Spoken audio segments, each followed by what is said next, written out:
पसंद करेगी।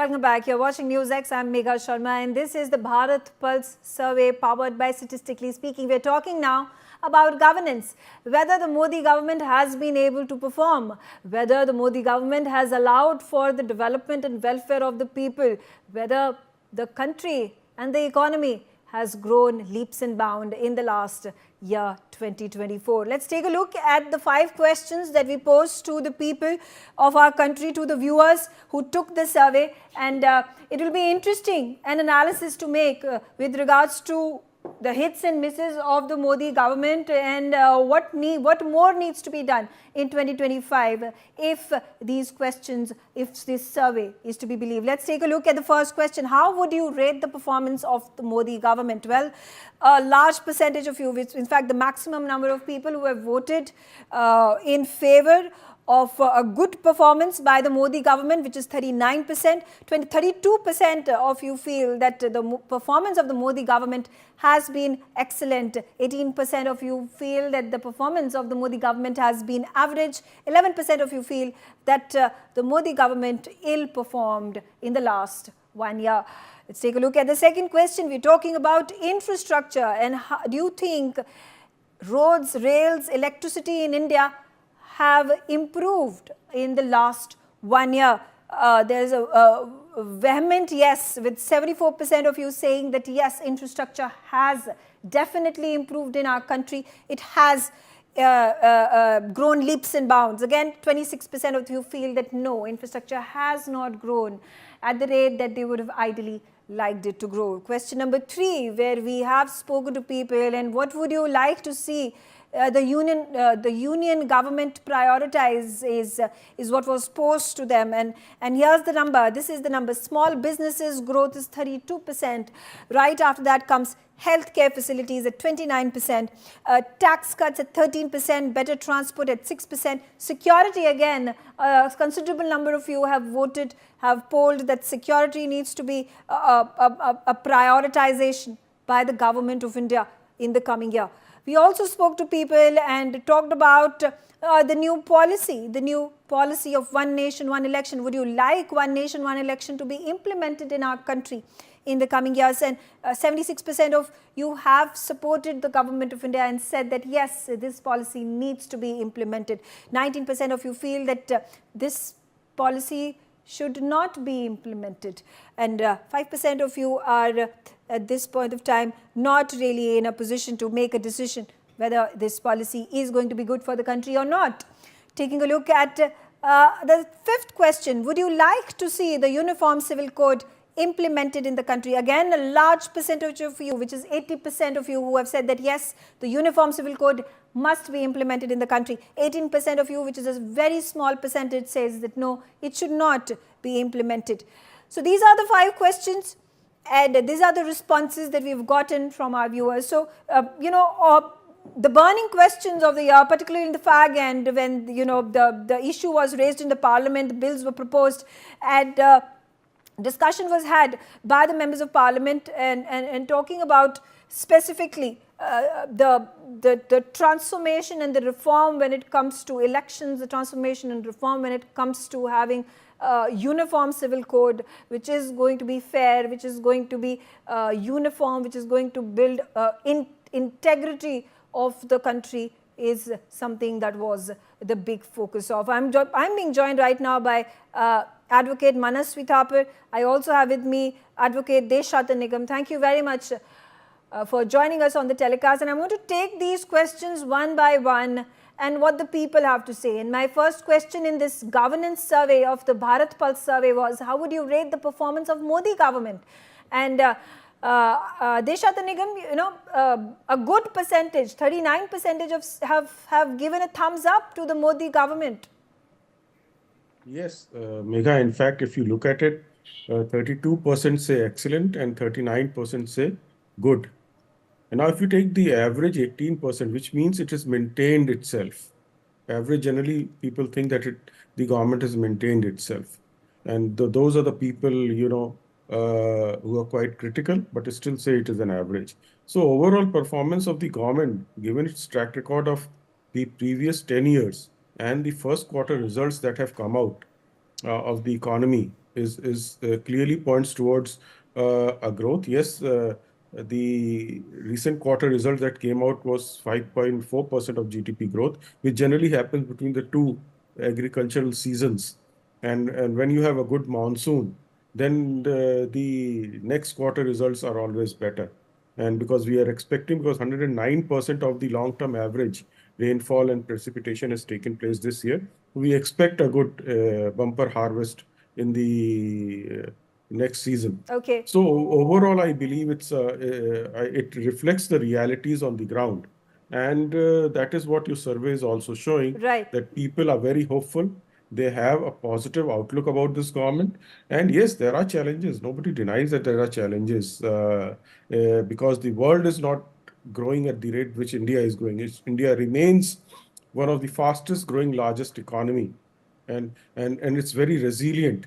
And however, the international impact on India's economy will certainly be there, because there it is not growing very fast. Okay. So India Okay, has all to right. deal with All that right, fair challenge. enough. I'm going to get in Advocate Manas Srithapar as well. Your response, Manas Srithapar, keeping in mind the 2024 Lok Sabha election results, but this has been, a perception that has been built by the Modi government, not in the course of 1 year, but in the course of the last 10 years.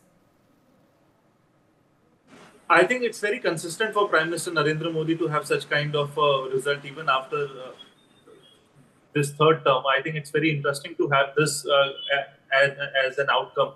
Also, what is interesting is with that 240 dip, uh, after that, this results coming in his favor, and then wherein 39% have said good and 32% have said excellent. I think that's a very good congratulatory thing for him and BJP. So there is no doubt about it. Yes, people are not happy. The vote is there, but the larger number of people are good and above. So that's a very good thing for Prime Minister Narendra Modi. So that validation is there for him. That counter narrative of Prime Minister Narendra Modi is not very successful, or it's still not very much there. Opposition needs to work out very much to create that narrative, the counter narrative against Prime Minister Narendra Modi. But as of now, I think everything is on his favor. Okay. Even with the dip, even with the unemployment ratios, even then, having said that, even with the GST and the rise of petrol and diesel and rupee falling, even after all these muddes, even after all these issues, people still are happy with Prime Minister Narendra Modi, which is a very good thing for him. So, in narrative setting, in terms of the trust which people should have for a Prime Minister, I think it's bang on for him and his government. Okay. There is no. Okay, all right. That will be interesting to watch, because in the span of the next 1.5 hours, we also spoke particularly about the prospects of Narendra Modi fighting another election, and it will be, like I said, interesting to gauge the people's people's pulse in that regard as well. But moving on to the second question of this survey that we asked the people to vote on is infrastructure, including roads and railways and electricity in India, improving? And this, infrastructure has a direct impact on the way people, in the way people perceive a government. Deshat Nigam, how, again, when it comes to roads, when it comes to building highways, when it comes to railways, when it comes to electricity, you think the government has its blueprint sorted and implementation has been fast, which has allowed for the result with the survey result, which is 74% of the percentage of the people feel that yes, infrastructure has grown leaps and bounds. Well, Megha, in fact, there is a saying in Hindi, प्रत्यक्ष को प्रमाण की क्या जरूरत होती है. So when there is a reality in front of you, I don't need to reel out statistics. Whether it is roads, rails, or electricity, now you have electricity almost reaching every village. There is going to be 100% saturation in probably a year or two. And then if you look at rails, the amount of modernization in railways that is taking place, and the new tracks which are being laid down, if you compare with the UPA government, the statistics are really phenomenal. That in terms of railways, there were 31,000 kilometers of new tracks have been laid down in last 10 years, and till 2014 there were only 21,800 kilometer of electrified routes, but in last 10 years, 40,000 kilometer of electrified routes have been done. So it is taking place, and the number of airports, if you look at the number of airports, 70 airports in last 60 years and 70 airports in last 10 years, the BJP NDA-led government. So there are stark changes that people see. If we all have personal experience from moving on the highways, the infrastructure which is being created, which is phenomenal. It saves fuel, time, money, energy of the people, which Yeah. results into better output and productivity. And Okay. it is for all to see. Okay, all right. It's for all to see, because you can touch it and feel it, and therefore there is an instantaneous reaction of the people on how they view development taking place in their vicinity. Manasvi, what's your view? Infrastructure, you think there can be any sort of criticism that could be sent out to government's way when it comes to building bridges and roads and highways and so on and so forth? See, in terms of perception, I have to give it to the Prime Minister Narendra Modi. But in terms of that everything is hunky dory, I don't think so. We have a recent in the month of August that the airport was filled with water and rainwater was being collected in the airport, and that kind of structure collapses in the Delhi airport. We have seen that. We have seen that how the delay in projects are also happening. We have seen all this. But having said that, the perception point in terms of infrastructure development is bang on for Prime Minister Narendra Modi. There's no two ways about it. But in terms of project completion, in terms of project delays, the cost of project is something which we have not minutely dealt with. That is a point of question also. And in the way of development, what we have seen is that there are cracks in the developmental model of infrastructure also. That the projects being allocated and favoritism being there in allocation, what we have seen is that when the tender has been allocated, we have seen that it has not been fulfilled timely. And if it has been fulfilled timely, it is substandard products are being used. There are multiple issues which has come out in the last 10, 11 years. That is also to be accounted. But the speed, the perception, if you compare it with UPA 2, it is definitely better than that. Okay. But better than what the Indians of 21st century could expect? Yes. Are there loopholes? Yes, there are loopholes. Can it be fulfilled? Yes, that can be fulfilled. So it is. If you are just comparing with UPA 2, I don't think that's a valid comparison. You have to compare yourself with yourself, your government. All right. So taking a look at what is going to happen in 2025, if there are new benchmarks that are going to be made by the government of India, and looking forward, my third question, which we asked our viewers was, what would you like to see the union government prioritize? And the four options: tax cuts, better transport, health facilities, security, and small business growth. And it's very interesting to see the result, because a large percentage of the viewers have said that 32% of them have said that small businesses growth is what the focus area of the government should be. Number 2, 29% healthcare facilities. Number 3, 13% tax cut. 6% better transport. Security at 20%. So, Deshata Nigam, small businesses growth. Do you think the policies, welfare schemes that have been launched by the government could be enhanced, could be improved? In fact, I agree with Manasvi that NDA is competing with itself. UPA cannot be a benchmark for itself. And therefore, the speed and scale with which they are working is phenomenal and tremendous. Yes, there are problems like Delhi airport incident he talked about, but that's a private airport, not government's airport. DIAL is the company which deals with it, and government must take action in terms of there has been any negligence. I'm sure DIAL is also looking into it. Now, the issues that you have raised, tax cuts, the highest percentage that goes is the small business growth. Yes, because people in this country are almost every nook and corner, they are entrepreneurs. And that is where Mudra loan scheme was working very well for small businesses, in nook and corners of the country. Yes, it appears the survey shows it requires more in-depth, probably investment, more in-depth analysis, and removing the blockades which are there. And health facilities, 29%. Yes, with this, because if a problem comes into a family, the medical expenses are one of the huge expenses in this country. That is where government's Ayushman Bharat scheme and then bringing everybody above 70 and above, covering this scheme is a wonderful step which has gone, because at old age the family has to have real medical expenses if anything goes wrong in the family. So people, Okay. it is in the right direction. However, given the humongous nature of this country, about 150 crore people, it requires the per capita, whatever the government puts in, the per capita becomes very low because of 150 crore people in this country. Okay. Therefore, government is on the right track with real intentions and bona fide intentions. It is working, and I am sure it will slowly and slowly, this aspect is also going to improve. Advocate Thapar, how do you view the survey result? Priority areas, small businesses, healthcare facilities, and security. Do you think Ayushman Bharat has been able to penetrate into the remotest parts of the country, or there is improvement required? I think definite improvement is required. There's no doubt about it. And further, I think the survey is bang on in terms of focus on small businesses. Secondly, then healthcare and everything. And if we talk about the healthcare system itself, only 2.1% of the GDP has been allocated to healthcare, and something that has to be worked upon. Lots of developed countries and developing countries have much more than 5% of the GDP goes for healthcare facilities. So we have to, if we have to go hand in hand with the developed nations or developing nations which are above our, which focus on the healthcare systems, we are much behind them.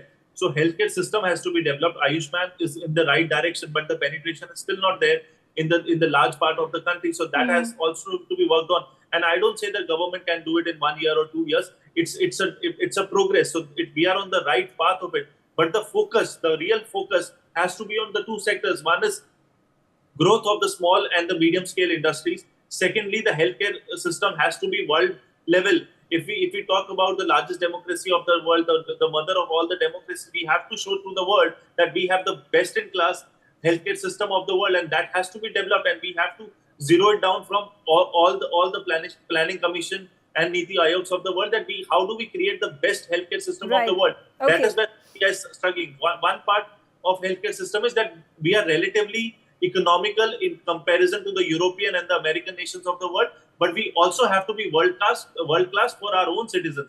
That is something where we are lacking. Okay. All right. Okay. Next question. Would you like one nation, one election to be implemented? This was a hotly contested point, and quite the row that was created in the country by the politicians. Coming to you, Deshada Nigam, one nation, one election, it has been sent to the Joint Parliamentary Committee for further discussions and modifications that may be required. But do you think this is something that is the need of the hour? Particularly also the survey results over here, the viewers that have taken the poll say that yes, 76% percentage of the people have said that yes, in fact, one nation, one election must be implemented in the country. What are going to be its benefits? Well, 76%, and if you add maybe 5%, which becomes 81%, which is overwhelmingly a mandate for one nation, one election. India is constantly in a mode of elections. And what happens during elections, capital expenditure goes down, which affects the overall economic and GDP growth rate.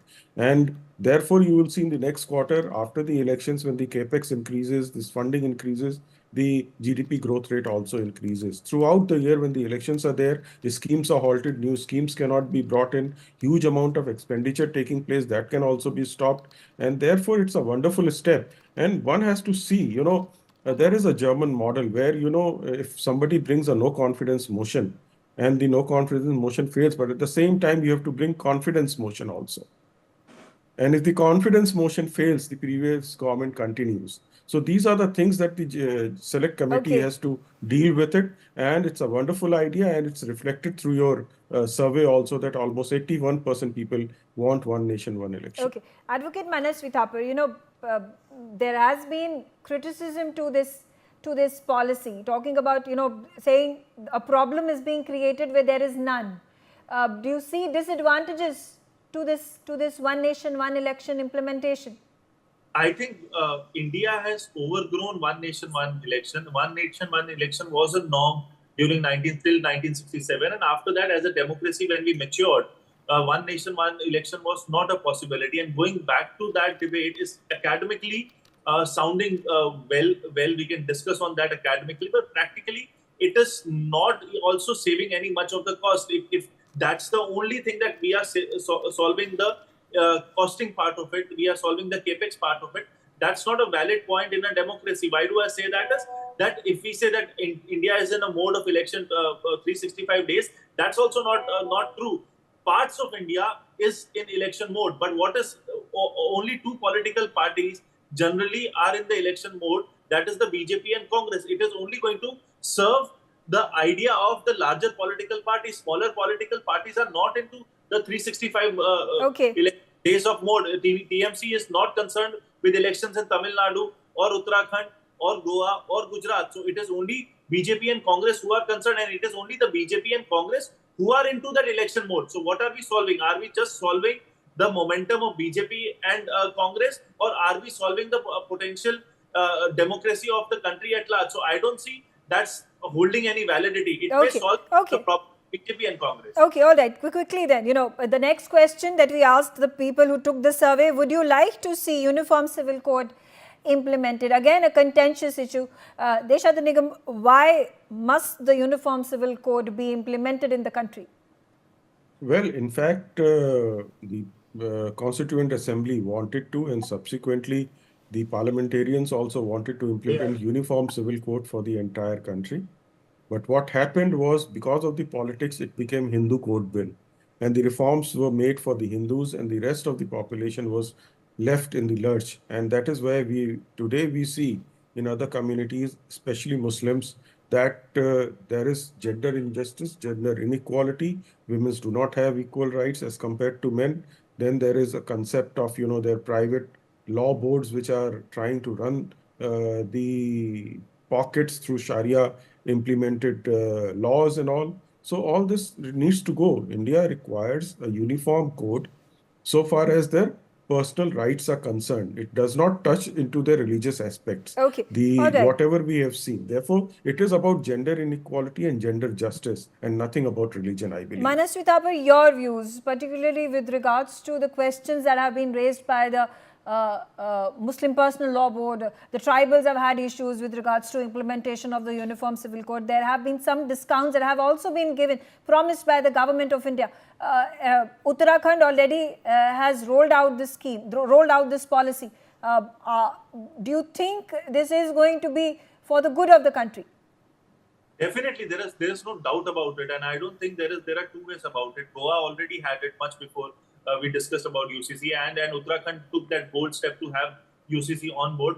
But I don't know, BJP with such a good mandate, with such a good support, and the willingness of the people. If we even look at your surveys, also the largest vote share in comparison to all the questions goes to the UCC. People are willing, and the majority of people are saying yes, we should have UCC. So I don't know what is stopping BJP to actually implement UCC. There are no two ways about it. So whereas you have the political will, you have the people's will, you have the support of I think all the political parties in this particular aspect, then what is stopping the BJP? So since 2014, it has been in their manifesto 3 times. Since the inception of BJP, the UCC has been a mudda of BJP since 37 times. But the point here is, when are you actually going to implement it? So it's a great thing. The country needs it. The country can move forward only with UCC. There are no two ways about it. But why is BJP not implementing it? That's the question what comes to the mind. Okay, so the implementation could have been faster. Despite all the criticism that the government of India has faced on the face of it. All right, finally, the last question that we asked our viewers, and they have voted. Should India increase the number of members of parliament? Well, 56% of the viewers who have cast their votes say yes, the members of parliament need to be increased now. 6% are on the fence about this. 38% of the people feel that no, the members of parliament, which is 245 in the Rajya Sabha and 543 in the Lok Sabha, is sufficient to be the representatives of the 140 crore people that live in our country. Deshad Nigam, your view on this? Well, Megha, in fact, we have one of the highest ratios of people to member of parliament. and which is, if you compare to the rest of the world, 150 crore people, and you have 543 members of parliament in the Lok Sabha, which is very abysmal. And we know that it has been frozen till 2026, and then fresh delimitation will start. And that fresh delimitation, I am not sure whether the people surveyed were aware of this, that fresh delimitation 2026 onwards will start, which will fix new number of seats. That is why new parliament building has come up with large capacity so that it can accommodate the number of seats that has to come in future. And secondly, north-south divide has to be taken care of. It cannot purely be in terms of population, because the population of the south is going down, and whereas in certain northern states it's still there. Therefore, the south should not feel disadvantaged when the number of seats are increased. Okay. And therefore, that is where one has to be very careful. Yeah, it has also become controversial in wake of the comments that have come from political party leaders down in the south as well. Manasvi Thapar, do you think the delimitation exercise and the census is going to be disadvantageous to the southern states of the country, and can there be rectifications made to have a very optimum balance of the representatives of the people from all parts of the country? Has to be. I don't think there are two ways about it. It has to be equal representation, optimal representation. No state should be marginalized. No voter should be marginalized. That has to be the only way. We cannot marginalize southern states. We cannot marginalize northeast states.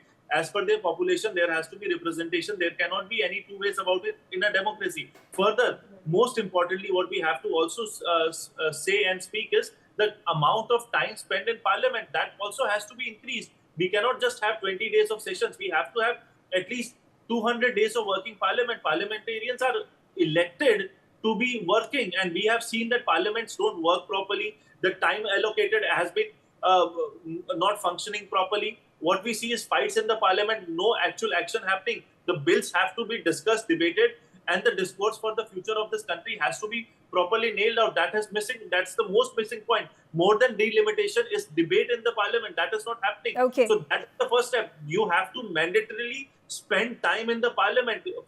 From the current 80 to 100 days, we have to increase it to at least double it up, so that the speed in which the country should grow has to be debated and has to be discussed. Most importantly, discussed. That is not happening. So at least. Okay, but I'm clearly on the fence, because with the number of bills that have been passed in the parliament, the winter session was once again a ruckus that had been created, chaos. So I wonder how much of constructive work can be achieved if the number of days are increased for the parliamentarians to be part of the winter session and the budget session and so on and so forth. I'm out of time. I thank both of you for joining me on the telecast for this special Bharat Pulse Survey series. Stay tuned. On the other side, we have episode 3, and we're talking about the politics of the country in the year that has gone by.